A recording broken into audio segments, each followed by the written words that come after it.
Vamos pedir a proteção espiritual nesse momento dos mentores da Casa Espírita Cristã Missionários da Luz, de todos aqueles espíritos afins dessa egrégora espiritual, que possamos esvaziar o copo para que possamos ser preenchidos pela presença de Deus, para que possamos aprender, para que possamos praticar, para que possamos amar. Que encontremos nessas palavras da doutrina dos Espíritos o consolo necessário para lidarmos com as adversidades da vida. Auxilia-nos, ó Pai, a crer em Ti. Auxilia-nos a crescer todos os dias na Sua lei de progresso. Eu sou feliz porque em meu Pai confio. Eu sou feliz porque em Suas mãos eu me entrego. Eu sou feliz porque eu sei que Ele me acolhe. Eu sou feliz porque eu sou eterno. Peço pela fluidificação das águas, pela paz mundial e pela proteção das nossas casas. Que assim seja. Pessoal, falar de Deus exige muito estudo porque é muito complexo. Mas eu queria introduzir, eu acho que entrou mais alguém. A Bruna. Tô certo, Bruna? Acho que ela não tá me ouvindo. Seja bem-vinda, tá? A gente dá sequência aqui. Se você precisar falar qualquer coisa, fique à vontade. Quiser fazer alguma pergunta, que acho que é a primeira vez que você participa. Bom, nós primeiro vamos pegar um pouco da historiografia dessa palavra Deus, para a gente poder compreender melhor. No pensamento judaico-cristão, que é o nosso, que tem a influência lá do judaísmo, a gente não raras vezes se depara com um Deus um pouco cruel, um senhorzinho barbudo, sentado num tribunal, que condena, né? Deus castiga, ou então a gente tem aquele imaginário de que Ele vai resolver para nós as nossas vidas, se Deus quiser, está nas mãos de Deus, ou então aquele Deus vingativo que desce a sua ira sobre as pessoas, né? Como diz na Bíblia, Deus diz, a vingança é minha. Então tudo isso é uma construção vinda até os dias de hoje para mostrar um Deus que é um pouco cruel. Eu não sei se vocês têm a mesma percepção, mas eu, quando criança, quando lia a Bíblia, eu achava que Deus era um pouquinho mau e pegava pesado nos castigos dele. Mas eu percebia que faltava alguma coisa. Deus não é uma pessoa. A gente não pode querer humanizar Deus, porque Ele não é um ser humano. Vocês imaginam, nos é falado no Livro dos Espíritos, e na Bíblia também tem relatos sobre isso, que Deus é onipotente, ou seja, Ele tudo pode. Deus é onisciente, Ele tudo sabe e sente. Deus é justo, Deus é bom e Deus é onipresente. Ele em tudo está. E eu pensava comigo, como pode, né? Algo nesse nível, porque foge do poder mental da gente de entender uma coisa dessa. Mas os Espíritos vêm nos esclarecer, através das perguntas inteligentíssimas do Kardec, vêm nos esclarecer através desse Consolador prometido por Cristo. Então, a primeira coisa que nós precisamos estudar sobre Deus é a criação. Deus não foi criado, Ele é eterno, porque Ele não tem início e não tem fim. Então, tudo dele vem e para tudo ele vai. Complexo isso, né? Mas no livro Evolução em Dois Mundos e no livro Iniciação do João Nunes Maia, nos é falado sobre um reino que não é mencionado no Livro dos Espíritos, que é o reino monádico, que é onde Deus cria mônadas. O Allan Kardec chamou de princípio inteligente ou centelha divina, ele usa as duas palavras, que é criada, a forma não se sabe, porque Deus não é uma pessoa que está lá trabalhando, moendo moinho e saindo mônadas de lá, não é assim. A gente não sabe, não tem esse conhecimento, mas a gente sabe que existe esse reino monádico, onde essa mônada sai e começa a aglutinar princípio inteligente. E isso nos é falado no livro dos Espíritos, que a centelha divina que sai de Deus começa a se aglutinar princípio inteligente para formar essa mônada, o perispírito, tudo mais. Mas o que não é falado no livro dos Espíritos e é falado no livro Evolução em Dois Mundos e Iniciação é que a mônada se divide. Ela se divide em 12. Então essas 12 almas que se dividem fazem parte de um eu superior, de um eu que está acima, que nós não temos acesso por ainda sermos seres inferiores. Falando em mônada, chegou uma minha. Boa noite, Clarice. Boa noite. Então, Deus cria essa mônada, ela se divide em 12 almas e cada 12 almas dessas se divide em 12 espíritos. Isso talvez a gente nunca, como espírita, a gente nunca tenha ouvido falar, mas é assim que é assim que nos é relatado por espíritos aí de envergadura, como o Emmanuel, como o André Luiz, que falou isso em Evolução em Dois Mundos, e como o João Nunes Maia, pelo espírito Miramês. Então, não são qualquer espíritos que falaram isso, tem fonte. Por que isso acontece? Qual é o objetivo? Cobrir uma maior área de evolução. Porque quando 12 espíritos evoluem, a alma evolui. E quando as 12 almas evoluem, ela se reintegra com essa fonte criadora, que nós chamamos de Deus. Então, Deus é a subpartícula atômica de cada pedacinho, de cada átomo que existe, tanto material quanto espiritual. Essa força que mantém tudo isso funcionando e organizado nesse amor incondicional é Deus.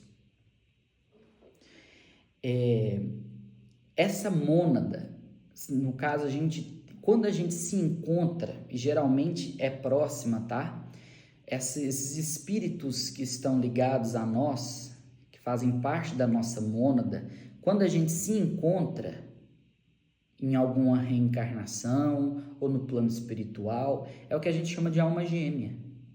É aquele encontro de almas que já são afins, fazem parte da mesma mônada, estão em processo de evolução igual, e quando uma aprende, a outra também aprende. Essa é a lei. Deu para entender que Deus não é esse senhorzinho, que ele está no todo, que ele é tudo, inclusive dentro de nós, e que nós, a partir do momento que abdicamos do ego, conseguimos acessar. É como se a gente estivesse num prédio de 20 andares. No subsolo, você olha para a janela, você, aliás, nem tem janela, só tem a garagem, está no subsolo. Você não tem condições de enxergar além daquilo. Você sobe para o térreo, você já consegue ver a rua. Através da janela, você já consegue ver a rua. Se você sobe no 20º andar, você já tem o horizonte ampliado e você já consegue ver as coisas com menos ego e mais recursos. Você consegue ver por cima. É o que a gente chama de evolução. A gente está subindo esses degraus, subindo esses andares. E existem certas leis que precisam ser obedecidas, porque elas são criadas por Deus, foram criadas por Deus, e nós estamos subordinados a ela, gostando ou não. Então nós temos lá no livro dos Espíritos, falado sobre as leis de Deus, as leis divinas, as leis universais, ou as leis do cosmos. A primeira de todas, eu vou dar uma resumida porque cada um é um capítulo, tá? Primeiro é a lei de adoração. Por que essa lei de adoração? Deus precisa da nossa bajulação e da gente pedir, oh Deus, você é todo poderoso, tu precisa disso? Não precisa. Nós não precisamos disso porque, volto a dizer, ele não é uma pessoa. Por que a gente precisa adorar a Deus? Porque a gente precisa se adorar. Quando eu adoro a mim mesmo e adoro ao meu entorno, eu estou adorando a Deus. Isso é uma lei. Isso aqui pode ser também feito um paralelo, não é a mesma coisa, mas fazer um paralelo com o amor próprio. É a primeira lei que o Kardec traz para nós. Porque quem não se ama não é capaz de amar ninguém. Isso é uma lei. A lei de adoração, a lei de buscar a divindade que existe em cada subpartícula atômica de cada átomo que compõe a mim, a gente percebe. Então percebam que a viagem, a busca, nunca foi fora. Não pode ser fora e não vai ser encontrada fora. Ela é dentro. A segunda lei é a lei do trabalho. Tudo trabalha. Se você está se sentindo uma pessoa ociosa, e aqui ninguém está falando sobre trabalho com remuneração financeira, a gente está falando em trabalho de espiritualidade, moralidade, com conhecimento, autoconhecimento e prática do bem. É trabalhar, é levantar todos os dias e ter um propósito na vida. Isso é uma lei. E quando a gente fere essa lei, a gente fica inerte. Oi, mãe. Boa noite, Deus abençoe. Bênção. Eu vou te silenciar porque você não para quieta. Gracinha. A lei, estou falando sobre a lei do trabalho, que é a segunda lei que o Kardec trouxe para nós. Que a gente busca, a gente não pode parar. Essa coisa de ociosidade, ficar na cama, não querer produzir nada, ou eu tenho um compromisso, vou adiar, ou eu tenho que ir numa reunião, não quero ir na reunião, vou passar para frente, eu tenho um compromisso, mas não quero ter a responsabilidade dele, como que eu faço? Porque o trabalho exige esforço, e esse esforço é uma lei que impera no cosmos. Tudo trabalha, a natureza trabalha, os animais trabalham, as abelhas trabalham, as plantas trabalham, tudo trabalha. Por que você acha que você não tem que trabalhar? Tem que trabalhar sim. Aqui tá aparecendo para mim reconectando. Voltou? Façam assim para mim. Vocês estão me ouvindo? Vocês estão me ouvindo? Façam assim para mim, por favor. Eu estou te ouvindo, Igor. É porque tem alguns aqui que apareceu reconectando, eu acho que foi a minha internet que caiu. Tá, continuando aqui, o pessoal vai entrando à medida depois. A lei de reprodução. Na biologia, a lei de reprodução é o quê?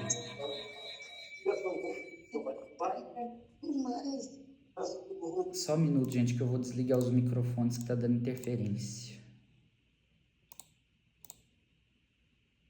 Pronto.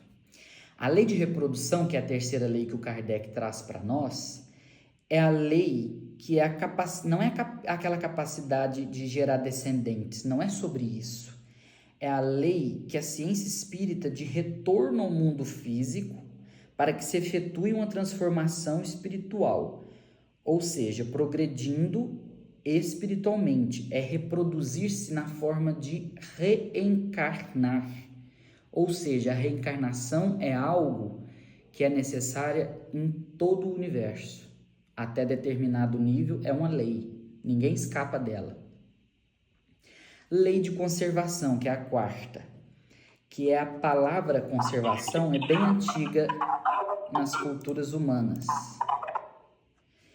Que é o significado de conservar algo que é vivo.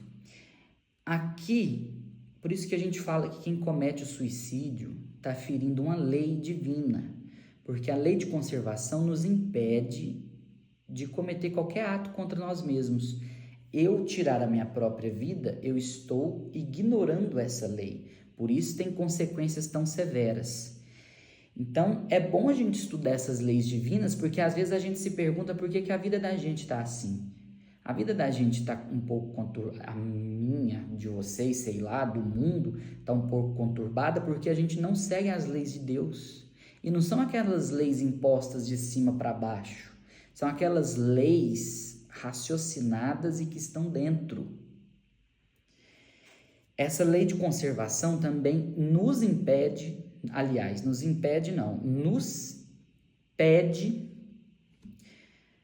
para não destruirmos a natureza e não destruirmos nada que é vivo, porque é uma lei de conservação. A lei de conservação que eu quero para a minha vida, eu preciso querer ela para os outros.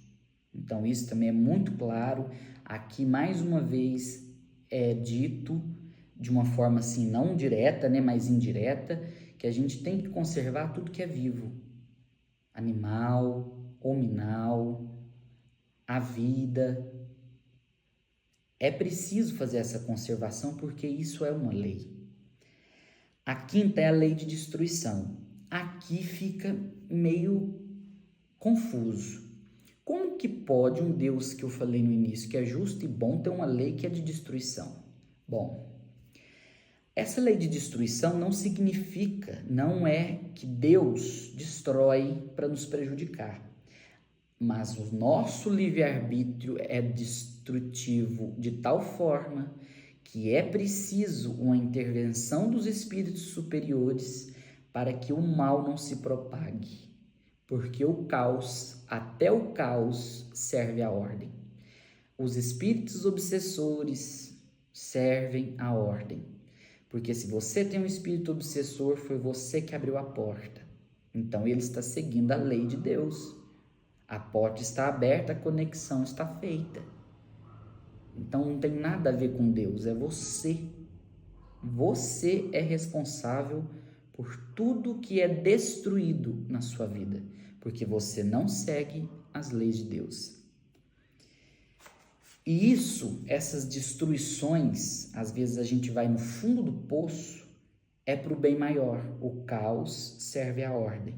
É para a gente renascer como realmente uma fênix, renascer das cinzas e trazer para fora essa essência, porque a essência divina está aqui em cada átomo, mas eu não acredito nela e eu não trago ela para fora.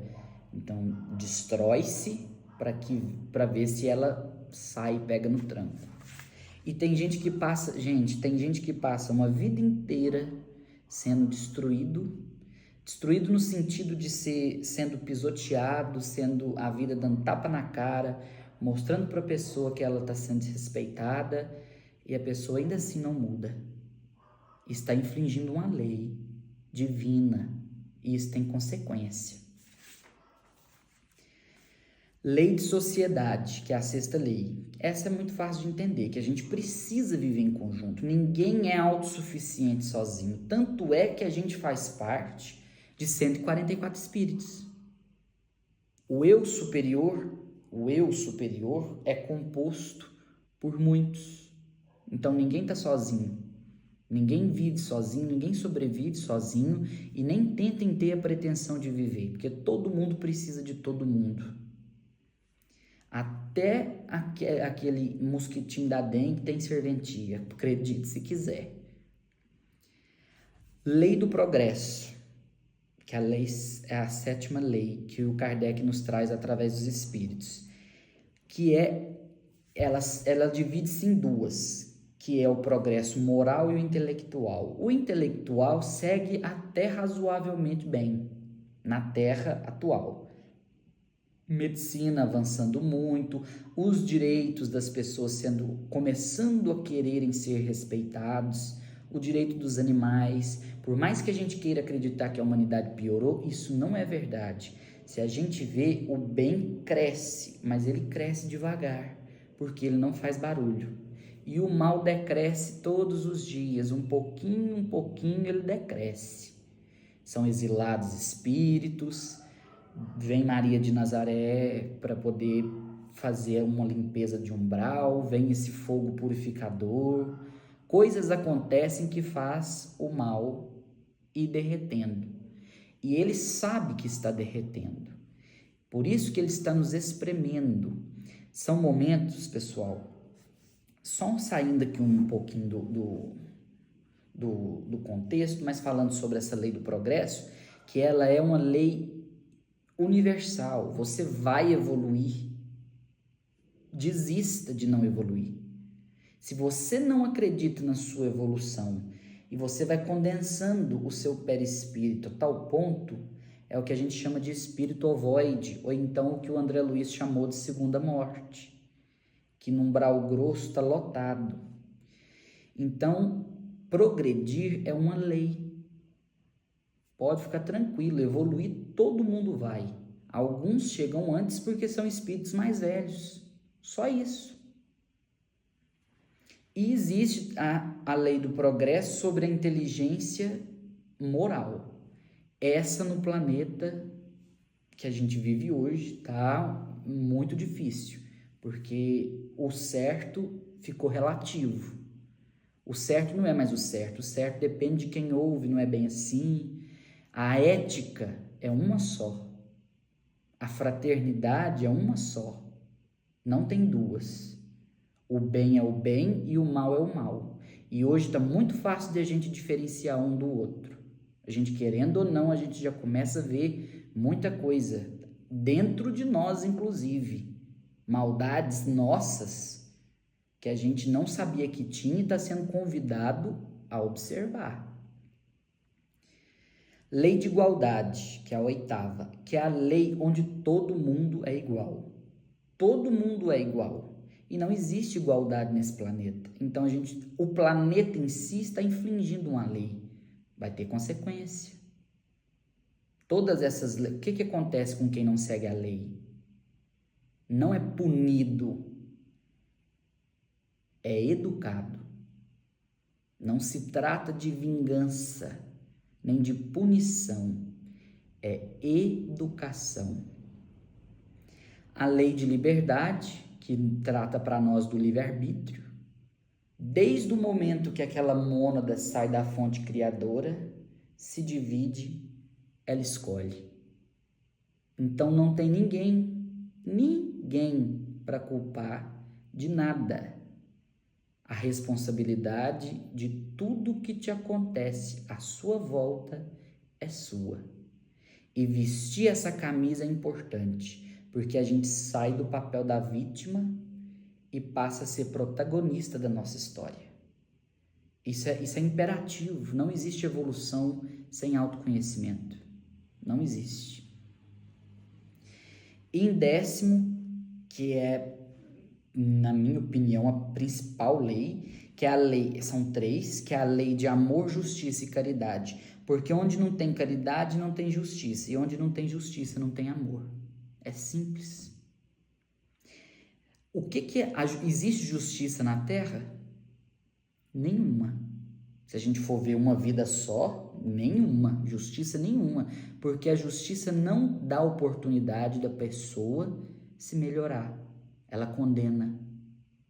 Como pode alguém ter o direito de condenar sobre o outro se ele mesmo está no mundo de provas e expiações, em pé de igualdade com o espírito que ele está condenando? Não será que não falta amor? Será que não falta caridade? A lei de igualdade, onde que ela está? Eu não julgo porque eu sou igual. Se eu não sou hoje, eu já fui antes.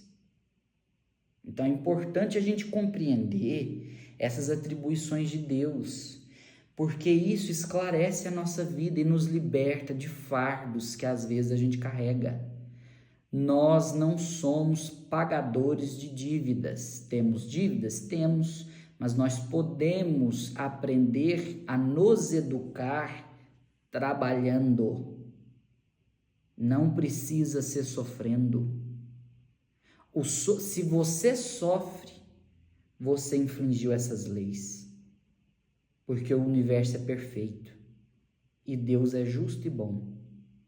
Está na hora de se autoconvidar a entrar nessas leis, rever se tem alguma que você não infringe e se perguntar se você está dando o melhor de si e a sua melhor versão. Porque onde está gravada essas leis? Numa pergunta interessante, o Kardec fez. Onde estão essas leis? Vai ser um tribunal que vai te julgar quando você desencarnar? Você vai chegar lá no umbral, porque para o umbral todos nós vamos. Tomara que seja no umbral das colônias, né? A gente vai sentar num tribunal e alguém vai nos julgar, alguém vai nos punir, vão nos bater, nos maltratar pela nossa consciência. Somos nós mesmos que vamos nos julgar. Por isso, Jesus pediu tanto. Não julga a fim de não ser julgado, porque você está ensinando a sua consciência a ver o defeito do outro e achar que aquilo é para sempre errado. E quando você for posto cara a cara com seus próprios erros, a tendência é fazer a mesma coisa. É a julgar da mesma forma que você julgou os outros. Isso está no Pai Nosso. Então, precisamos compreender, essas leis estão na consciência de cada espírito. Então, não adianta fugir, porque aonde você for, lá você estará. Então, não tem para onde correr. E assim, antes de abrir para as perguntas aqui, eu quero ler uma historinha que eu acho que resume muito bem essa coisa que a gente vê de Deus, porque a gente busca Deus, eu quero me conectar com Deus. Você precisa se reconectar com você. Você é a solução dos seus problemas. Chama O Barbeiro Incrédulo. Conta-se um dia que um homem foi à barbearia para cortar os cabelos. Enquanto o barbeiro atendia, ambos mantinham uma conversa animada. Tava lá o cara cortando o cabelo e o barbeiro, os dois numa prosa só. O barbeiro, um homem muito incrédulo, não acreditava, começou a contestar a existência de Deus e falou: deixe disso, meu caro, Deus não existe, para com essa besteira, que bobagem, morreu, acabou. E por quê? Perguntou o homem. Ora, se Deus existisse, não haveria tantas Alguém quer falar? Tá, a Clarice está conversando com alguém. Silenciei ela. Se Deus existisse, não haveria tanta miséria, tanta gente passando fome. Olhe em volta e veja quanta tristeza. É só andar pelas ruas e enxergar. Realmente, se a gente for parar para olhar com os olhos que nós temos, se a gente for olhar determinadas situações, a gente pergunta, gente, será onde que está Deus? Tá vendo como a gente acredita que é um ser? Aonde que está Deus numa hora dessa? Esse barbeiro perguntou isso para o cara cabeludo que estava cortando cabelo. Bem, se essa é a sua maneira de pensar, eu respeito, falou o cliente. Sim, claro, rapidamente o barbeiro. O homem pagou o corte e ia saindo, quando avistou um maltrapilho com longos e feios cabelos, barba desgrenhada, suja, abaixo do pescoço. Não se conteve, deu meia volta e falou com o barbeiro. Sabe de uma coisa? Não acredito em barbeiros. Barbeiros não existem. Como assim? Perguntou o barbeiro. Falou assim, sim, falou o homem. Se existem barbeiros, não haveriam pessoas de cabelos e barbas compridas, desgrenhadas na rua. Você não disse que Deus não existe porque existem os desamparados? Você é o barbeiro e ele está desamparado, então também você não existe. Ora, existem tais pessoas porque evidentemente não vêm a mim, falou o barbeiro. Aí o cliente falou, que bom, disse o homem, agora você entendeu. Quer dizer, o que eu ignoro não existe. Agora, o que vem a mim, o que eu busco, Buscais, aliás, pedis e obtereis. Como que a gente está fazendo esses pedidos? Como que a gente está buscando a Deus? É do lado de fora? Se for, você vai andar o mundo e não vai achar. Se o fato de existirem pessoas passando fome, enfrentando dificuldades, sofrimentos, dores, fosse suficiente para provar que Deus não existe, estaríamos observando a realidade de um ponto de vista muito estreito, aqui, ó, do andar de baixo, no lado do subsolo. A existência de Deus é uma verdade subjetiva e, como tal, deve ser buscada com a razão e com o sentimento. Não é possível buscar a Deus só aqui. Precisa se sentir. É o que nós chamamos de fé. Quem tem, tem. Quem não tem, precisa buscar. Porque senão não se encontra nunca. Nessa existência eu sou um ateu, mas eu sou uma pessoa boazinha, eu não acredito nesse Deus aí não. Eu também não acredito nesse Deus que seja um barbudinho com a varinha de condão, agora some os dinossauros, agora aparece o ser humano, agora vai vir uma pandemia. Isso não existe. Deus está aqui, ó, dentro de cada átomo, subpartícula do meu eu e de tudo que está à minha volta. Material e espiritual. Por isso ele tudo sabe, por isso ele tudo vê. Ele tem tudo. Cada pessoa pode encontrar Deus de maneira diferente, mas existe uma condição básica. É preciso buscá-lo, com firme desejo de encontrá-lo. Um homem fez uma poesia que fala do seu reencontro com Deus, que diz o seguinte: esse reencontro com Deus todos nós faremos mais cedo ou mais tarde. O ideal é ser mais cedo, quanto mais rápido, menos sofrimento, tá? Agora, esse reencontro com Deus depende de você. A poesia diz o seguinte: eu acredito que é uma forma de oração, então vou fechando aqui com ela, tá? Depois a gente abre para as perguntas, quem quiser falar alguma coisa. Deus, passei tanto tempo te procurando, não sabia onde estavas. Olhei para o infinito, não te via e pensava comigo mesmo: será que tu existe? Não me contentava na busca e continuava. Tentava te encontrar nas religiões, nos templos. Você também não estava. Te busquei através de sacerdotes e pastores. Eu também não te encontrei. Senti-me só, vazio, desesperado e descri. E na minha descrença eu tropecei. E no tropeço caí. E na queda eu me senti fraco. Fraco, eu procurei socorro. No socorro eu encontrei amigos. Nos amigos encontrei carinho. No carinho eu vi nascer o amor. Com amor eu vi um mundo novo. E no mundo novo eu resolvi viver. O que recebi de amor, resolvi doar. E doando alguma coisa, eu muito recebi. E recebendo, senti-me feliz. E ao ser feliz, eu encontrei a paz. E tendo a paz, foi que eu enxerguei que dentro de mim era que tu estavas.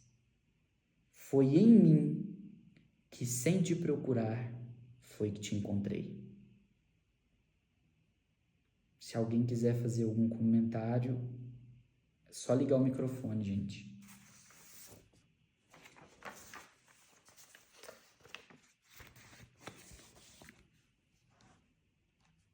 Todo mundo com os microfoninhos desligados. Vamos participar, vamos perguntar, vamos dar um testemunho. Qual é a fé de vocês nesse Deus? Vocês viam Deus dessa maneira? Porque eu confesso que eu já vi um pouco, mas a cada